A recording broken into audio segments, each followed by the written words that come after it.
বরিশালে ছাত্রদের উপর শ্রমিকদের হামলার অভিযোগে গাড়ি ভাঙচুর এবং সড়ক অবরোধ করেছে শিক্ষার্থীরা। সন্ধ্যায় নগরীর রূপাতলী বাস টার্মিনাল এলাকায় সড়ক অবরোধ করে রাখে সরকারি বিএম কলেজের শিক্ষার্থীরা।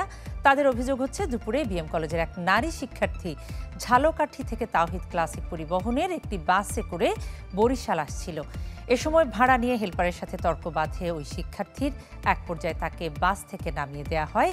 এরই জেরে সন্ধ্যায় সড়ক অবরোধ সহ ওই বাসে ভাঙচুর চালায় তারা। ঘটনার সুষ্ঠু বিচার সহ 4 দফা দাবি মানা না হলে কঠোর আন্দোলনের হুঁশিয়ারি দেন শিক্ষার্থীরা। এদিকে পরিস্থিতি স্বাভাবিক করতে ঘটনাস্থলে যায় সেনাবাহিনী।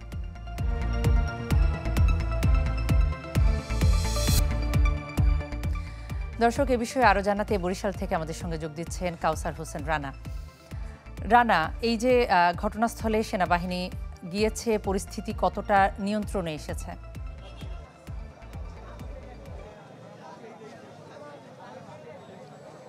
হ্যাঁ কনা, যেটি বলছিলেন যে বরিশালের বিএম কলেজের এক শিক্ষার্থী ঝালকাঠি থেকে বরিশালে আসার পথে হাফ ভাড়া নিয়ে বাসের হেল্পারের সাথে তার তর্কাতর্কি হয় এবং এক পর্যায়ে তাকে নামিয়ে দেয় এবং নাজেহাল করে।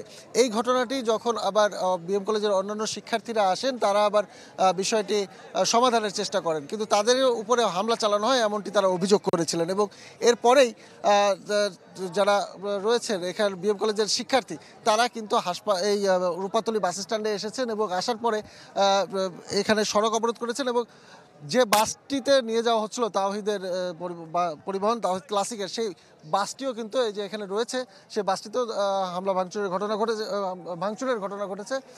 এখন সেনাবাহিনী এখানে এসেছে পরিস্থিতি নিয়ন্ত্রণের জন্য। আমরা যেটি দেখেছি যে রূপাতলী বাস টার্মিনালের পাশেই যে বাস মালিক সমিতির অফিস রয়েছে এবং সেখানে বাস মালিক সমিতির নেতৃবৃন্দ, শ্রমিক ইউনিয়নের নেতৃবৃন্দ, বিএম কলেজের অধ্যক্ষ, প্রশাসন এবং অন্যান্য যে কর্মকর্তারা রয়েছেন, তারা বিষয়টি নিয়ে সমঝোতার চেষ্টা করছেন এবং কি সিদ্ধান্ত নেওয়া যায় সে বিষয়টি জানিয়েছে। শিক্ষার্থীরা যে বিষয়টি বলছে যে শিক্ষার্থীদের কাছ থেকে ভাড়া অর্ধেক নেওয়ার জন্য বা মালিক সমিতির সাথে বৈঠক হয় এবং সেখানে তারা স্বীকারও করে এবং তারা মেনে নেয় যে শিক্ষার্থীদের কাছ থেকে সবসময় অর্ধেক ভাড়া নেওয়া হবে। কিন্তু কার্যত বাসে যখন শিক্ষার্থীরা ওঠে তখন তাদের কাছ থেকে এই ভাড়া নেওয়া হয় না।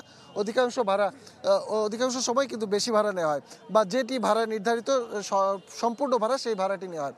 তারা দাবি করেছে এটি কার্যকর করতে হবে এবং যে নারী শিক্ষার্থীর উপরে হামলার ঘটনা নাজেহাল করা হয়েছে, বলা হয়েছে সেই নারী শিক্ষার্থীর এই নাজেহালের ঘটনা এবং পরবর্তীতে যে হামলার ঘটানোর অভিযোগ আনা হয়েছে শিক্ষার্থীদের উপরে, এই বিষয়টির তারা বিচার দাবি করেছেন। এবং প্রায় সময় যে যাত্রীরা নাজেহাল হয় বিভিন্ন সময়, সেই ঘটনা যেন বারবার না ঘটে তার সুনিশ্চিত যেন ব্যবস্থা করা হয়। পাশাপাশি তাদের দাবি যে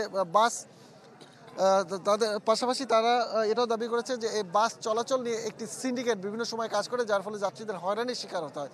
এই সিন্ডিকেটও তারা ভাঙতে চায়। অর্থাৎ যাত্রীর নিরাপত্তা নিশ্চিত করার যে দাবিগুলো রয়েছে সেগুলো পূরণ করার জন্য কিন্তু তারা এই আন্দোলন চালাচ্ছে। তো এই ছিল এখানকার সর্বশেষ পরিস্থিতি। কনা।